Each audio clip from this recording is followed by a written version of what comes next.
अगर आपको अपनी डायबिटीज यानी ब्लड शुगर लेवल को कंट्रोल में रखने में बहुत ज्यादा परेशानी हो रही है, बहुत कोशिशों के बाद भी शुगर कम नहीं हो रही है, दवा और परहेज के बावजूद ब्लड शुगर बढ़ा हुआ ही रहता है, तो आज मैं आपको एक ऐसा बेहद असरदार, बिल्कुल नेचुरल और आसानी से आपके किचन में मिलने वाला उपाय बताने जा रहा हूं, जो आपके शुगर लेवल को संतुलित करने में बहुत मददगार साबित हो सकता है। ये कोई दवा नहीं है, ये कोई महंगा और मार्केट में मिलने वाला सप्लीमेंट भी नहीं है, बल्कि यह एक आयुर्वेदिक और प्राकृतिक विकल्प है जिसे सदियों से भारत में घरेलू चिकित्सा में इस्तेमाल किया जाता रहा है और आजकल की आधुनिक मेडिकल साइंस भी इसके फायदों को मान चुकी है। अब आप सोचिए कि अगर कोई ऐसी चीज हो जो आपके रोज के खाने में या किसी ड्रिंक के ऊपर बस थोड़ा सा छिड़क देने भर से आपके शुगर लेवल पर असर दिखाने लगे, या आप इसे एक गर्म चाय की तरह बनाकर पी लें और उसका असर धीरे धीरे आपके शुगर लेवल पर दिखने लगे, तो कितना अच्छा होगा। यह चीज जिसे आज मैं आपके साथ शेयर करने जा रहा हूं दोस्तों, वह कुछ ऐसा ही काम करती है। यह तरीका न तो किसी झंझट भरे इलाज जैसा है और न ही कोई मेहनत वाला काम। आप इसे बहुत ही आराम से बिना किसी खास बदलाव के अपने रूटीन में शामिल कर सकते हैं और यह धीरे धीरे आपके ब्लड शुगर लेवल को कंट्रोल करने में सहयोग करने लगती है। तो आइए अब बिना किसी देर के इस जानकारी भरे वीडियो को शुरू करते हैं और जानते हैं उस खास चीज के बारे में जो डायबिटीज के मरीजों के लिए एक बेहद कारगर, सस्ता और घरेलू उपाय साबित हो सकती है। वीडियो में आगे बढ़ने से पहले आपसे रिक्वेस्ट है कि वीडियो को लाइक कर दें। अगर अभी तक चैनल सब्सक्राइब नहीं किया है आपने तो सब्सक्राइब भी कर लें और वीडियो को अपने तमाम दोस्तों, रिलेटिव्स को भी शेयर जरूर कर दें, जिससे कि वो भी इस वीडियो का लाभ प्राप्त कर सकें और हमेशा हेल्दी एंड फिट रह सके। अब हम अपने टॉपिक पर लौटते हैं। दोस्तों, यह जो नेचुरल रेमेडी है जो आपकी डायबिटीज को कंट्रोल करने में मदद कर सकती है, वह है दालचीनी। जी हां, वही दालचीनी जो आपके किचन में मसाले के तौर पर रखी होती है, जिसे आप सब्जियों, चाय, मीठे पकवानों और गरम मसाले में इस्तेमाल करते हैं। लेकिन बहुत कम लोग जानते हैं कि यह सिर्फ स्वाद बढ़ाने वाला मसाला नहीं है, बल्कि एक जबरदस्त आयुर्वेदिक औषधि भी है जो विशेष रूप से ब्लड शुगर को कंट्रोल में रखने में मदद करती है। आज की मेडिकल रिसर्च भी इस बात को सपोर्ट करती है कि दालचीनी इंसुलिन की सेंसिटिविटी को बेहतर बनाती है।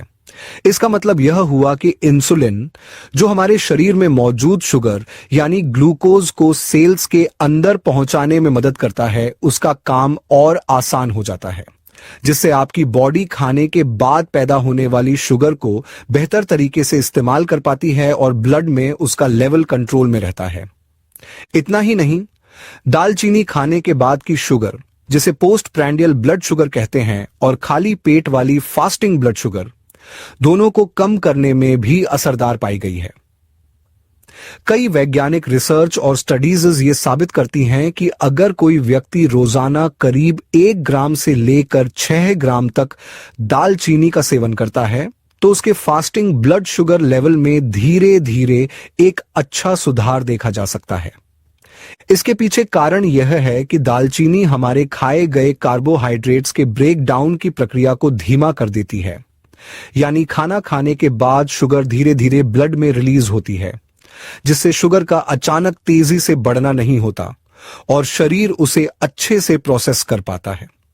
इसके अलावा दालचीनी में कुछ बेहद पावरफुल एंटीऑक्सीडेंट भी पाए जाते हैं जो डायबिटीज से जुड़ी जटिलताओं यानी कॉम्प्लिकेशंस को रोकने में मदद करते हैं और हाई ब्लड शुगर के कारण शरीर के अंगों पर पड़ने वाले बुरे असर को भी कम करते हैं। मतलब एक छोटा सा मसाला अगर सही मात्रा और सही तरीके से इस्तेमाल किया जाए तो वह आपके पूरे डायबिटीज मैनेजमेंट में एक बड़ी भूमिका निभा सकता है। लेकिन इसका सही फायदा तभी मिलेगा जब आप इसे ठीक तरीके से इस्तेमाल करें और इसके साथ जुड़ी कुछ सावधानियों का भी ध्यान रखें। तो चलिए अब हम जानते हैं कि दालचीनी को आपको किन किन तरीकों से अपने खाने में शामिल करना है, इसे किस मात्रा में लेना चाहिए और किन बातों का ध्यान रखना बहुत जरूरी है ताकि इसके फायदे अच्छे से मिल सकें और कोई नुकसान ना हो। दोस्तों, दालचीनी को हम लोग आम तौर पर अपने घरों में खाने का स्वाद बढ़ाने के लिए एक खुशबूदार मसाले के रूप में तो हमेशा इस्तेमाल करते ही हैं। लेकिन अगर आप इसे सिर्फ एक मसाले के तौर पर नहीं, बल्कि एक नेचुरल दवा के रूप में डायबिटीज को कंट्रोल करने के लिए इस्तेमाल करना चाहते हैं, तो इसके लिए सबसे अच्छा और असरदार तरीका यही होता है कि आप इसकी चाय बनाकर पिएं, यानी कि इसे उबालकर उसका पानी पिएं। इसके लिए आप या तो एक छोटी सी दालचीनी की स्टिक ले सकते हैं या फिर लगभग 1/4 चम्मच दालचीनी का पाउडर ले सकते हैं। फिर इसको आप 1 कप पानी में अच्छे से उबाल लें और छानकर धीरे धीरे गरम गरम पी लें। इसका सबसे सही और फायदेमंद समय है खाना खाने के तुरंत बाद। इस समय अगर आप इस दालचीनी वाली चाय को पीते हैं तो ये आपके खाने से बनने वाले शुगर को कंट्रोल करने में मदद करेगी और साथ ही आपके पाचन तंत्र यानी डाइजेशन को भी बेहतर बनाएगी। अब अगर आपको दालचीनी की चाय पीने का तरीका पसंद नहीं आता है या आपको इसका स्वाद अच्छा नहीं लगता, तो आप इसे दूसरे तरीकों से भी अपने खान पान में शामिल कर सकते हैं। आप चाहे तो दालचीनी का पाउडर अपनी दूध वाली चाय, काली चाय या फिर कॉफी में डाल सकते हैं, या फिर ओट्स के ऊपर छिड़क सकते हैं, फ्रूट्स के ऊपर हल्का सा डाल सकते हैं।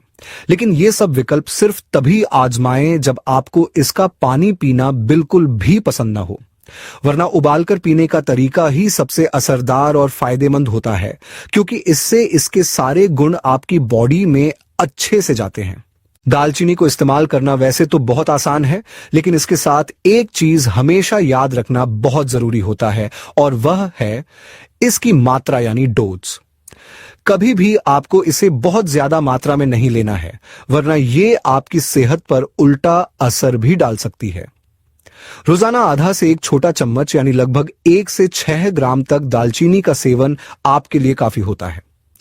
रिसर्च और साइंटिफिक स्टडीज भी यही बताती हैं कि अगर आप इसे लगातार 6 से 7 हफ्तों तक नियमित रूप से लेते हैं, तो इससे ना सिर्फ आपकी फास्टिंग ब्लड शुगर यानी खाली पेट वाली शुगर कम होती है, बल्कि ये आपके ब्लड प्रेशर को भी बैलेंस में लाती है और कोलेस्ट्रॉल लेवल को भी काफी हद तक कम करती है। अब दोस्तों, जैसे हर चीज के फायदे होते हैं, वैसे ही उसके कुछ नुकसान भी हो सकते हैं अगर उसे गलत तरीके से इस्तेमाल किया जाए। इसलिए जब आप दालचीनी को डायबिटीज के लिए इस्तेमाल करने का सोचते हैं, तो सबसे जरूरी होता है कि आप उसकी किस्म को पहचानें। मार्केट में मिलने वाली दालचीनी मुख्यतः 2 तरह की होती है। पहली होती है कैसिया दालचीनी और दूसरी होती है सीलन दालचीनी। आमतौर पर जो दालचीनी हमें बाजार में सस्ते दामों में मिल जाती है, वह कैसिया टाइप की होती है। इसमें कुमेरिन नाम का एक तत्व होता है जो अगर अधिक मात्रा में और लंबे समय तक लिया जाए तो यह हमारे लिवर यानी जिगर को नुकसान पहुंचा सकता है। दूसरी ओर जो दालचीनी सीलन वाली होती है, उसे ट्रू सिनेमन या असली दालचीनी भी कहा जाता है। यह ज्यादातर श्रीलंका में पैदा होती है और यह थोड़ी महंगी होती है, लेकिन इसमें कुमेरिन की मात्रा बहुत कम होती है, इसीलिए इसे नियमित रूप से लेना सेफ माना जाता है। जब भी आप दालचीनी खरीदें तो दुकानदार से खास तौर पर पूछ लें कि आपको श्रीलंकन सीलन सिनेमन ही चाहिए। इसके पैकेट पर भी सीलन सिनेमन लिखा होता है।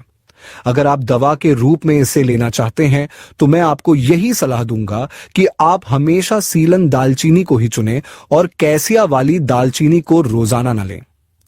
एक और जरूरी बात जो याद रखनी है वो ये है कि दालचीनी को कभी भी डायबिटीज की मेडिसिन का विकल्प यानी रिप्लेसमेंट न समझें।